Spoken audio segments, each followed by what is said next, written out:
அந்த மேகதாது விவகாரத்தில் கர்நாடக அரசு மீது உறுதியான நிலைப்பாட்டோட இருக்கு. தமிழ்நாடு அரசு தனது முடிவை சொல்லிட்டாலும் மேகதாது விவகாரம் தங்களுக்கு தான், ஆனா ஒரு வெளிப்படையான ஒரு தீர்க்கமான ஒரு முடிவு வந்து இன்னும் எட்டாமலே இருக்கும் தமிழ்நாடு அரசு.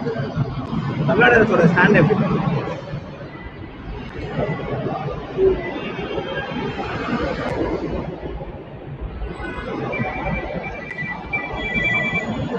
வந்தே மாதரம் பாடல் தொடர்பான மசோதாவை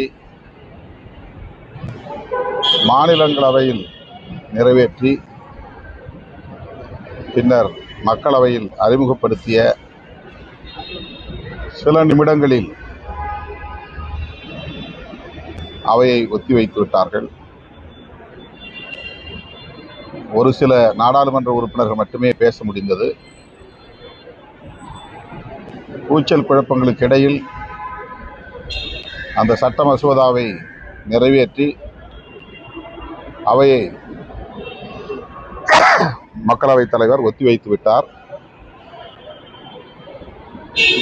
எத்தனையோ பல பிரச்சனைகள், கொந்தளிப்பான பிரச்சனைகள் இருக்கும் சூழலில்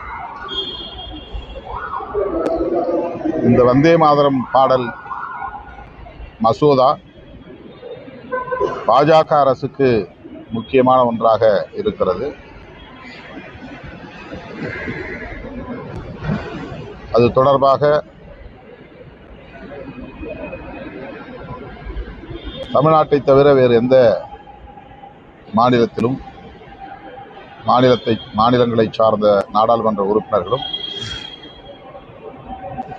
எதிர்ப்பு தெரிவிக்கவில்லை என்பதும் குறிப்பிடத்தக்கது. அந்த பாடல் மதசார்புள்ள ஒரு பாடல் என்பதனால்தான் இவ்வளவு காலமாக அதனை கட்டாயம் பாட வேண்டும் என்கிற நிலை இல்லாமல் இருந்தது. ஆனால் இப்போது பாஜக அரசு அந்த பாடலையும் தேசிய கீதத்தையும் இணைந்தே பாட வேண்டும், பாட தவறினால் தண்டனை உண்டு என்ற சட்டத்தை நிறைவேற்றியிருக்கிறார்கள். இது மதச்சார்பின்மைக்கு எதிரானது, பிற மதங்களை சார்ந்தவர்களின் உணர்வுகளுக்கு எதிரானது, பாட மறுப்பவர்களை அல்லது தயங்கக்கூடியவர்களை தண்டிக்கும் நோக்கோடு இந்த சட்டத்தை அவர்கள் நிறைவேற்றியிருப்பது அடாவடியான ஒரு போக்கு. விடுதலை சிறுத்தைகள் கட்சி பாஜக அரசின் இந்த போக்கை வன்மையாக கண்டிக்கிறது. காவேரி ஒழுங்காற்றுக்குழு டெல்லியிலே கூடியது. அந்த கூட்டத்தில் உடனடியாக கர்நாடக மாநில அரசு 3500 கியூசெக்ஸ் தண்ணீரை, அதாவது 4.5 TMC தண்ணீரை திறந்துவிட வேண்டும் என்று ஆணையிட்டிருக்கிறது. நமக்கு முறைப்படி ஜூன் மாதத்திலும் ஜூலை மாதத்திலும் சேர்த்து 65 TMC தண்ணீர் வழங்க வேண்டும் என்பது ஏற்கனவே உள்ள நிலைப்பாடாகும். சட்டப்பூர்வமான ஒரு முடிவாகும். ஆனால் 4.5 TMC தண்ணீர் கொடுப்பதற்கே கர்நாடக அரசு தயங்குகிறது. பெங்களூர் மக்களுக்கு குடிநீர் இல்லை என்ற காரணத்தை சொல்லுகிறது. இந்த நிலையில் தமிழ்நாடு முதலமைச்சர் கர்நாடகா செல்லுவதாக தகவல்கள் வெளியாயின. 3ஆம் தேதி கர்நாடக முதலமைச்சரை தமிழ்நாடு முதலமைச்சர் சந்திக்க போகிறார் என்ற தகவல் வெளியானது. தமிழ்நாட்டை சார்ந்த பெரும்பாலான விவசாயிகள் சங்கமும் சில அரசியல் கட்சிகளும் கர்நாடகா செல்லுவதை தவிர்க்க வேண்டும் என்ற வேண்டுகோள் வைக்கப்பட்டது. ஆனாலும் முதலமைச்சர் திட்டமிட்டவாறு கர்நாடகா செல்லுவதாக, பெங்களூர் செல்லுவதாக தகவல்கள் வெளியாகின. இன்றைக்கு கேரளாவில், குறிப்பாக பெங்களூருவில் கர்நாடகாவில், குறிப்பாக பெங்களூருவில் விவசாயிகள், கன்னட அமைப்புகள் போராட்டத்தில் களமிறங்கியுள்ளன. எனவே கர்நாடக முதலமைச்சர், தமிழ்நாடு முதலமைச்சர் பெங்களூரு இப்போதைய சூழலில் வரவேண்டாம் என்று சொல்லியிருக்கிறார். இதுதான் நடக்கும் என்று நாம் யூகித்து சொன்னோம். ஆனாலும் கூட முதலமைச்சர் கர்நாடக முதலமைச்சரை சந்திப்பதில் மிகுந்த ஆர்வத்தோடு இருந்தார். இத்தகைய சூழலில் முதலமைச்சர் அவர்கள் தமிழ்நாட்டில் உள்ள அனைத்து கட்சிகளையும் ஒருங்கிணைத்து அனைத்து கட்சி கூட்டத்தை நடத்த வேண்டும். தமிழ்நாட்டின் நிலை குறித்து இந்திய ஒன்றிய அரசுக்கு எடுத்துரைக்க வேண்டும். காவேரி ஒழுங்காற்று குழுவின் பார்வைக்கு எடுத்துச் செல்ல வேண்டும். நம்முடைய குறுவை விவசாயத்தை பாதுகாக்க வேண்டும். டெல்டா மாவட்டங்களை சார்ந்த விவசாயிகள் இன்றைக்கு குமுறிக் கொண்டிருக்கிறார்கள். அவர்களது உணர்வுகளை மதித்து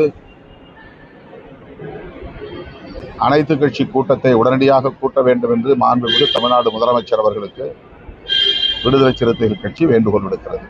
கர்நாடக அரசுக்கு உத்தரவிட்டும் அவங்க வந்து தண்ணி திறக்க முடியாதுன்னே அவங்களோட செயல்பட்டு வருங்க. தொடர்ந்து இத்தகைய பேச்சுவார்த்தைகள் நடந்துட்டு வருது.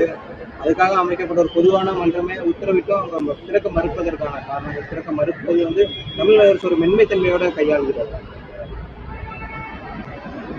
இது கர்நாடக அரசும் தமிழ்நாடு அரசும் ஒருவருக்கொருவர் தங்களது வலிமையை காட்டுவதற்கான பிரச்சனை அல்ல.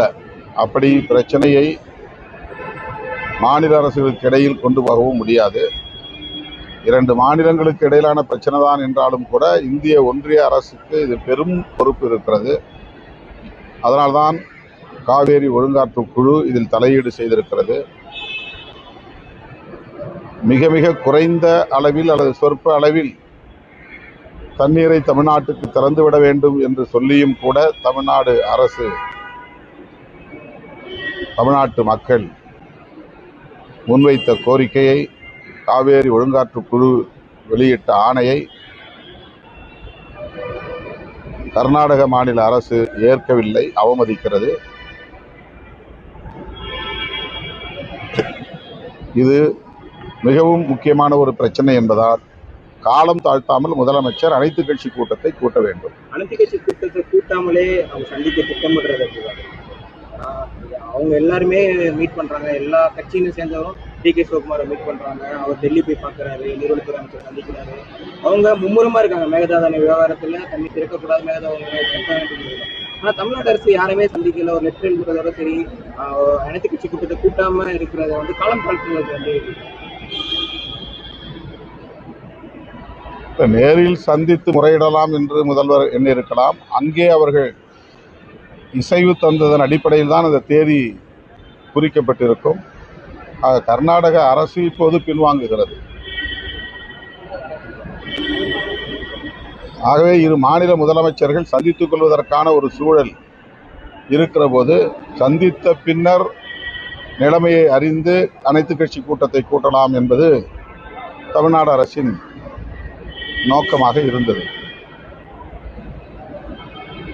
ஆனால் இன்றைக்கு அவர்கள் இப்போதைய சூழலில் வரவேண்டாம் என்ற பிறகு உடனடியாக அனைத்து கட்சி கூட்டத்தை கூட்டுவதுதான் சரியாக இருக்கும்.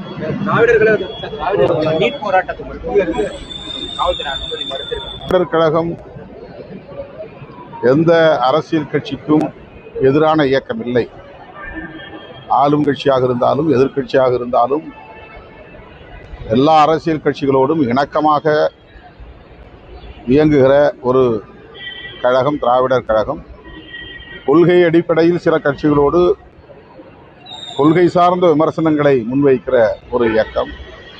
இந்த நிலையில் நீட் தேர்வுக்கு எதிராகவும் முன்னேறிய வகுப்பினருக்கான இடஒதுக்கீட்டு எதிராகவும் திராவிடர் கழகத்தின் இளைஞரணி, மாணவர் அணி, மகளிர் அணியை சார்ந்தவர்கள் இருசக்கர வாகன பரப்புரையை மேற்கொள்வதற்கு காவல்துறை தலைமை இயக்குனரின் அனுமதியை பெறுவதற்கான விண்ணப்பத்தை செய்தனர்.